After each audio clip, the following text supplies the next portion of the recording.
Hello and welcome. My name is Steve Pugh. On this channel, I normally talk about business and entrepreneurship type stuff, but I also love tech. I buy a lot of it, a lot of cameras and lighting and that kind of thing.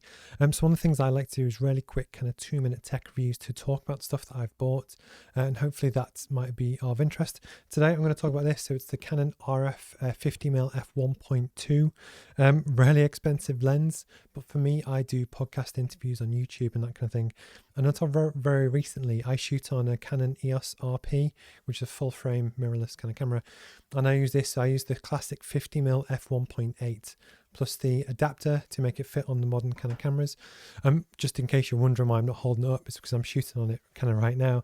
And one of the things I just wanted to show you that yes, with the f1.2, you get super sharp kind of focus and depth of field. So yes, you actually get fantastic kind of bokeh and blur background behind me. It is obviously an improvement on the f1.8, but it's not massive if I'm honest. But the one thing that I've really kind of noticed for me is that often when I do this shot, when I talk to people, I like the eye tracking, which definitely at f1.2 you would need that. No way you humanly do it the old-fashioned way, if that makes sense. In the past, I've had to kind of, even at f1.8, I could put a light here, manually fix the focus, because sometimes this lens would ghost in and out and it would be very slow to kind of react and focus. As we're actually upgrading to the new technology, bear in mind it is 10 times the price. It does lock on really well and kind of stay fixed on. So when you've got a relatively modern kind of camera body, having a decent lens does make a huge difference.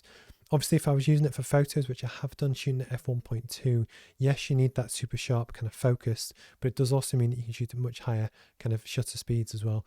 That's less important for video, and I did admittedly buy it because I wanted a better, sharper picture and the kind of more blurred background. In terms of price, I paid £2,400-ish for it on Amazon. I found a reseller in the UK, which actually was quite a lot cheaper than everywhere else. I've been really happy with it so far. But don't get me wrong, if you don't have it and you can't afford anything more than say the £200 kind of 51.8, you're not really going to notice a huge difference. Because with the business, I'm really kind of aiming high. I don't mind that I've spent the money because it's kind of a business expense.